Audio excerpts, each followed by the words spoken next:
think actually we are near the edge. Yeah, we are. There's 3 trainers, isn't there? Yeah.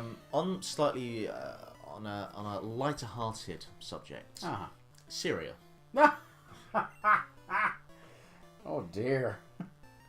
That was just my joke. That was a joke. That was all I had. Talk to us about where we're heading next, Mark. In this wide poker world of ours. I'd like to think that anyone watching this has played this game and knows the kind of general gist of what's going on. You know, everyone's Pokemon video is someone's first. Every Pokemon video is someone's first Pokemon video now. I guess you're right. We are going. That's what Stanley once said. Every comic book is someone's first comic book, so you should always treat it that way. Don't assume everyone knows everything going in, because it's the quickest way to lose an audience. Is that like Vinnie Mac's rule of like treat your audience as they're idiots and watching wrestling for the first time? It's not quite. Yeah. It's not quite. I'm immediately being reminded that rap is the worst fucking move in this game, because once you're in it, you can't get out. Yeah, we're going to Lavender Town. Well, we're not really going to Lavender Town. We're going through Lavender Town to make our way left to Cerulean City, or Celadon City. Celadon, yeah. We've been through Cerulean, yeah. Lavender Town. It's where we're going to come across my boys. Now, we're not going to get my boy, because we don't have a link cable, because this is the PC. Yeah. But we're getting ourselves a haunter at some point in Lavender Town. Now, we have to get a certain... We have to get a certain MacGuffin and come back. Yeah, we're not getting a haunter for a while yet. No, but... we will be getting one. Yeah. I'm putting that down now. There's going to be a haunter in R6. Yeah, that's fine. Alright. The Sinister Six. That was a film that didn't happen.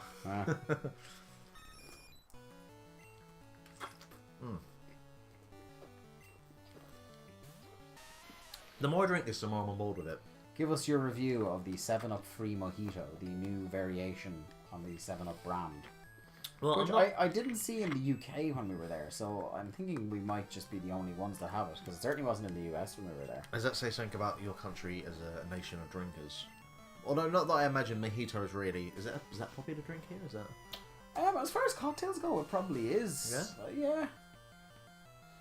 I might say that just because, like, when my girlfriend is partial to a cocktail sometimes when we're out, she will have a mojito. She doesn't just have to go straight to a pint of Guinness in my cultural ignorance that I just presume you'll drink Guinness. She doesn't pint it up. Even though you never drank a Guinness until I came over here to drink on with you, which I find hilarious. hilarious. I didn't even drink one.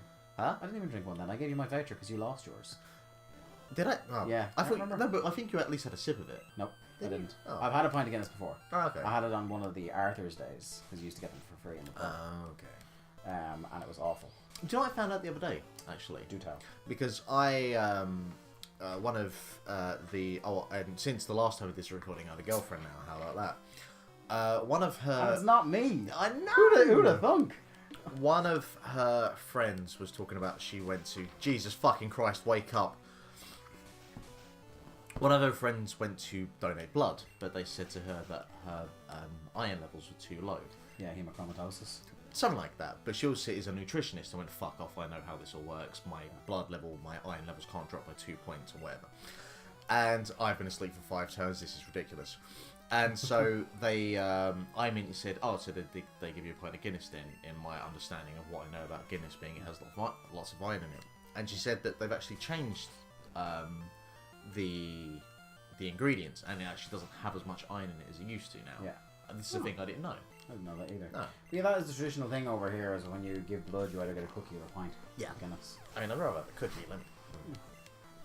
Although I didn't know cookies had iron in them. I think that's for the sugar that comes out of your blood sugar. I was going to say. Because, like, I'm not allowed to give blood because I am diabetic.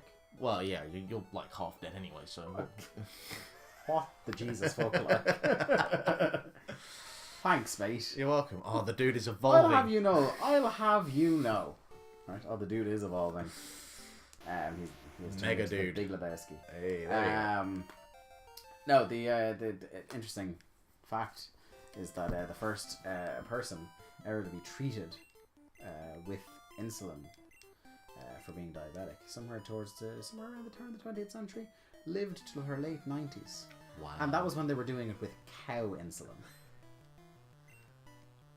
Because genetically speaking, cows are among the most similar to us. Yeah. That it's least likely the body would reject insulin treatment from a cow's pancreas. Yeah. There you go. There's your fact for the day. There you go.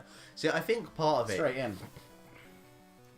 I have 2 people that I know who also are diabetic, and they've been banging on that they're pretty much expecting to die at 30. So I just kind of had you in the same. Jesus. Yeah. Well, one of them's pretty much like just depressed as hell most of the time, and the other I was one. gonna say they must be like pounding sugar all day long because like. Well, one of them is also an ex-girlfriend, so go figure. Because most of them are like, Yeah, most of probably. it, like when I go in for my checkups and shit like that, they talk to me about how like, oh, most of the things that can go wrong only go wrong, one, if you're badly treating yourself, and two, if you're badly treating yourself into your 50s. Yeah. Actually, to be fair, one of them is borderline an alcoholic, and the other one is that you shouldn't. bulimic Yeah, and anorexic. yeah. Both those things, that will shorten your life expectancy for diabetes. I can see that, yes. And you are, from all accounts, not anorexic. No. And from all accounts, not an alcoholic. No. So, well done you. Good times. Gonna hit you with a little bit of discussion for today's stream. Alright, go Are you on. familiar with Lavender Town Syndrome? Vaguely, I think. Well, this is hopefully for the people listening to this. This might be something new, or at least revisiting something they might have heard of on Facebook. So this is from the Creepypasta wiki, because this is a kind of, the phenomenon of creepypasta. These creepy stories that go around on the internet, usually with a couple of pictures attached. Slender Man is a very popular creepypasta. Just quickly, what the fuck does that mean? What? Creepypasta. I'm not sure. It's early internet stuff. Like that is so niche meme. Yeah, it really is. God bless the internet. So Lavender Town Syndrome, also known as the Lavender Town Tone or Lavender Town Suicides, was a peak in suicides and illness of children between the ages of 7 and 12 shortly after the release of Pokemon Red and Green in Japan back in February 27th, 1996. Rumours say that these suicides and illnesses only occurred after the children playing the game reached Lavender Town, whose theme music had extremely high frequencies that studies showed that only young children and teens can hear, since their ears are more sensitive. Due to the Lavender Tone, at least 200 children supposedly committed suicide, and many more developed illnesses and afflictions. The children who committed suicide usually did so by hanging or jumping from heights. Those who did not acted irrationally or complained of severe headaches after listening to the Lavender Town theme. Although Lavender Town now sounds completely different depending on the game, the mass hysteria was caused by the first Pokemon game released. After the Lavender Tone incident, the programmers had fixed Lavender Town's theme music to be at a lower frequency, and since then no children were affected by it. One video appeared in 2010 using special software to analyze the audio of Lavender Town music. When played, the software created images of the unknown near the end of the audio. This raised a controversy since Unknown didn't appear until Gen 2 games, Silver, Gold and Crystal. The Unknown translate to Leave Now. There is also said to be, there is also the said beta version of Lavender Town. It is said that the beta version of Pocket Monsters was released to some kids to test the games. This is a video of the beta version of Lavender Town, so apparently this is allegedly the original music then in the YouTube video. But this is kind of one of those rumours that went around. I don't know how much, or I would guess on the side of very little substance to it. As somebody points out here in the comments, like, if this was real news, the people would never stop reporting it. Like, because there was... But, like, it was the thing where, like, people full-on fucking believe this. Full-on believe this. Yay! Hey. Because there was the like, whole, like, Porygon incident. Porygon fucking the kids up with the epilepsy, Yeah. Like, that was a thing that actually happened. But this, well, I mean, I was expecting you to say to me that kids became depressed because of the somber tone of Lavender Town and the fucking Pokemon Grave. I wasn't expecting you to bang out that something from fucking Bill Hicks talking about if you play Judas Priest records backwards that it's like Hell Satan, Hell Satan. Yeah, like I heard it. The first time I came across that was fucking years ago. And kind of like it's just popped up every now and then since. It's not something that I'm like fully aware of. Yeah. Certainly not to that level of It's detail. one of those popular, like, that's why to find it I typed in Lavender Town Urban Legend. Yeah. It's just one of those things that people say. So you asking for my opinion on it? Because I'm going to tell you right now, it's a bunch of crap. Yeah, but like your thoughts as far as creepypastas go. Like. You know, it's an interesting story. There's a level of thought put into it. but it's a load of hot garbage. Yeah, I was like this tone. The tone is still very creepy. Lavender Town. Although in fairness, like if you're going to talk about and it's also things that are creepy about the game, Cubones are way creepier. No, they're just tragic. But it's also like to throw it straight to Japan, like already gives it an air of well, maybe because Japan is crazy. Because Japan. Because Japan. Like, do you know about there's I can never remember the name of it, but there is forest in Japan where it's like has a high suicide rate. Yeah. I was watching I think it was a Vice, well, probably was Vice. It's always Vice, but they had a documentary and a guy was going around and like there was a guy who had a tent and the guy was like getting seriously worried because he was expecting to go in there and find a body. But the guy was like, "No, I'm just here, just kind of chilling out and whatnot." And yeah, it's just like, and he did go around and he did find a body at one point, just like but he didn't know how long he'd been there. And yeah. Points of interest in Lavender Town. The grave. The house on the south side of town belongs to, and I think this is the one we have to pay a visit to, the Name Rater. Yeah, see, the Name Rater doesn't really hold much value compared to later games. Hello, I am... Oh, wait, what's my accent? Oh, who knows? Who Like, knows give me which an one you're accent. going to throw out? I don't know. Jesus, I don't want to... How can I interpret your art for you? Alright. I am the official name rater. Want me to rate the nicknames of your Pokemon? I'll tell you what, because when I saw that guy there, I thought to myself, Sanka from Cool Runnings. Which Pokemon should I look at? I don't know where it's gone now. Alright, well, obviously, he's got to rate Brock Lesnar. Brock Lesnar, is it? That is a decent nickname. It's not decent, it's a... Solid. Would you like me to give it a nicer name?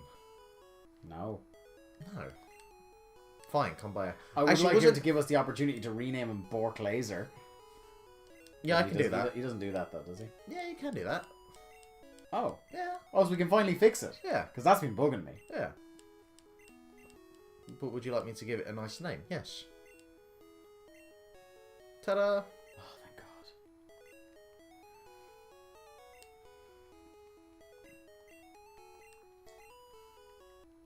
All is right with the world. There you go. We could actually even have put in a space there. Nah. Oh, I know who else you need to rate. Who? Down the bottom there. Nah. No, see what he says about it. Oh, right. Okay.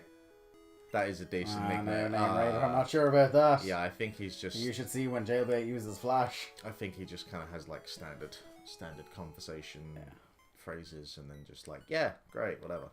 Anyway, let's carry on. Further points of interest. Kindly old Mr. Fuji, head of the Lavender Volunteer Pokemon House, has gone missing. His disappearance may have some connection to the recent paranormal activity occurring in nearby Pokemon Tower. However, besides keeping an eye open for the clues, there's nothing that can be done about it right now. Actually, I want to have a quick listen to this song just to see if I feel suicidal as well.